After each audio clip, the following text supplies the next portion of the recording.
Winter didn't just arrive in the 1970s. It settled in. You remember it. Ice tracing patterns across the windows, your breath faintly visible, coats pulled tight even indoors. The cold wasn't a moment. It was a season that crept into daily life.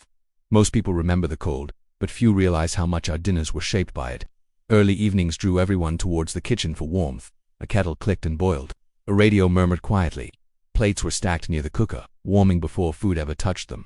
Outside, the streets were dark and still, but inside that kitchen, something steady was happening. Food wasn't just food. It was reassurance. It was routine. Back then, meals weren't chosen from endless options. They were relied upon.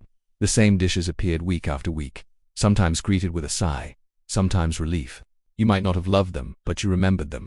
They filled bellies, stretched budgets, and marked the rhythm of winter. Today, choice surrounds us in ways that would have felt unreal then. It makes you wonder, doesn't it, when money was tight and heat was precious, which meals kept British families going? Here on Past Britannia, we like to remember the ordinary things, because that's where real life lived. If these memories mean something to you, make sure you subscribe, and give this a like so these stories aren't forgotten. And the first meal on this list wasn't a favorite, but it appeared on tables more often than people admit. The winters of the 1970s were something else entirely. Cold snaps could last for weeks, with frost clinging to the edges of doors and windows, and heating bills rising faster than anyone wanted to admit. Money was tight for most families, and careful budgeting wasn't just sensible, it was essential. Every penny spent on food had to be stretched, and every meal had to count. There wasn't room for extravagance, and variety was often a luxury rather than a given. Shopping followed a strict rhythm. Families visited the local grocers, but shelves were never overflowing. Choice was limited, and you learned quickly which items were reliable and which might vanish before payday.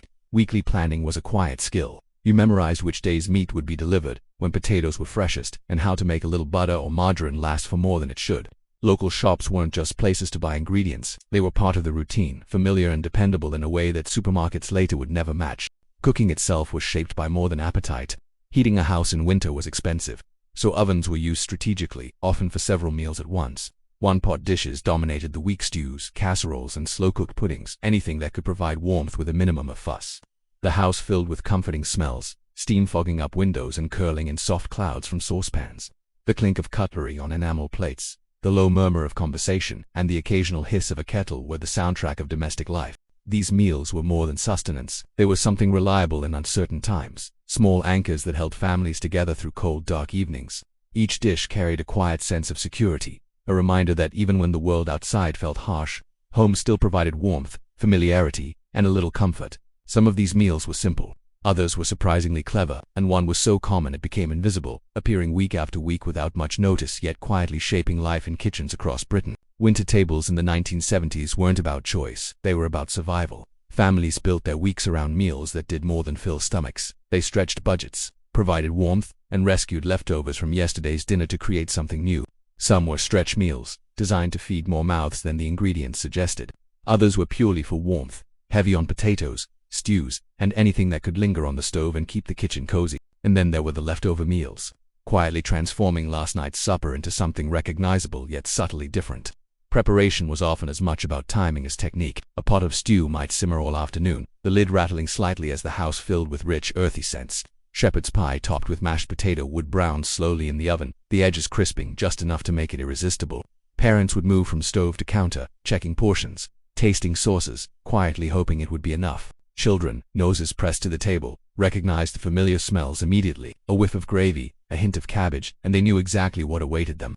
These meals arrived in patterns. Monday might see a hearty soup that stretched over 2 evenings, Tuesday a simple pie, and midweek something salvaged from the weekend's roast. Predictability was comforting. You knew what was coming, and there was reassurance in that rhythm.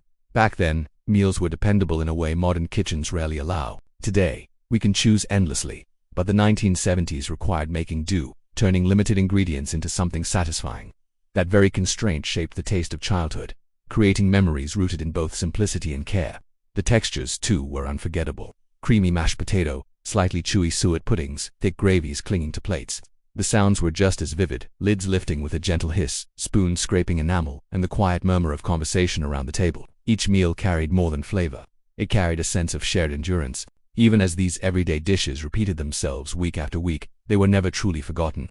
Children might roll their eyes at another plate of stew, parents might sigh at the repetition, but each meal quietly anchored the family through long, cold nights. but these were only the everyday staples. The next meals carried something else entirely: comfort. Beyond the everyday staples, some meals carried a little extra meaning, not just filling bellies but marking moments in the week. Paydays were quietly celebrated with slightly fancier dishes. Perhaps a roast chicken appeared, its skin golden and crisp, or a modest trifle made its first appearance of the month. Even the simplest additions, a knob of butter or a splash of cream, turned ordinary food into a treat.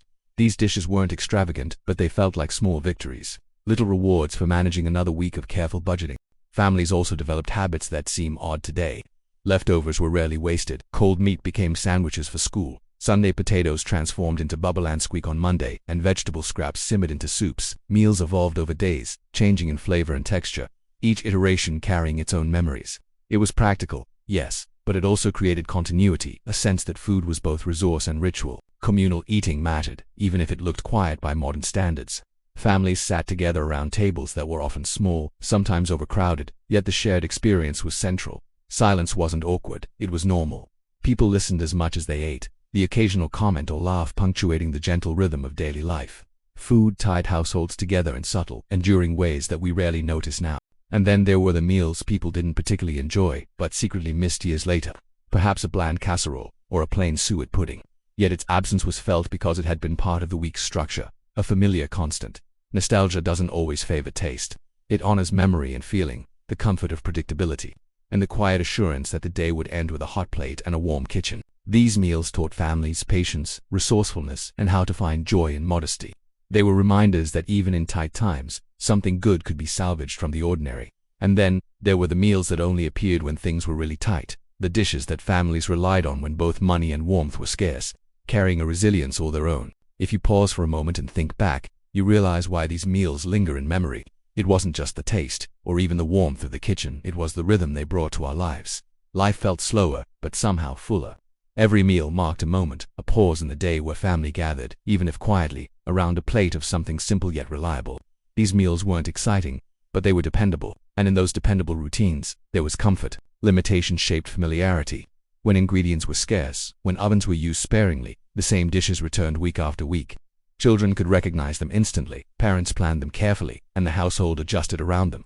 That repetition, that quiet predictability, created a sense of stability that was just as nourishing as the food itself. Across Britain, from towns to villages, the pattern was the same. Families shared a collective experience, one built on resourcefulness, endurance, and small, everyday triumphs. Compare that to today, and the contrast is striking. We have choice in abundance, convenience at every corner, meals prepared in minutes, but with all that freedom comes a loss. The quiet reassurance of routine, the subtle rhythm of knowing what awaited on the table, the shared satisfaction of making do and making it work. Something intangible has slipped away, a gentle thread connecting family, food, and home. The last few meals we'll look at go beyond nourishment. They weren't just about taste or filling the stomach. They speak of something deeper: resilience, ingenuity, and the quiet courage of families during cold, lean winters. The last few meals say more about resilience than any history book ever could. The final layer of winter survival was built from meals that required patience, planning, and a little creativity. Dishes like thick stews, simple puddings, and clever use of leftovers carried families through the coldest weeks. These were the meals that turned a modest kitchen into a refuge, quietly sustaining everyone who gathered around the table. Back then, options were few, but memories were strong. Every meal had a place in the week, every flavor familiar, every routine comforting. Today, choice is endless, but the care and intention behind each plate has faded. We waste more, plan less, and often eat apart rather than together. There's comfort in convenience, of course, but it comes at the cost of connection, of the shared experience that once made every winter evening feel like home. We've gained ease, but we've lost rhythm. We've gained speed, but sometimes missed warmth. And yet, the echo of those meals remains, quietly shaping how we remember family, resilience, and the small comforts of a cold British winter. Do you remember any of these meals? Send this to someone who sat at that table with you. Thanks for remembering with me. Until next time.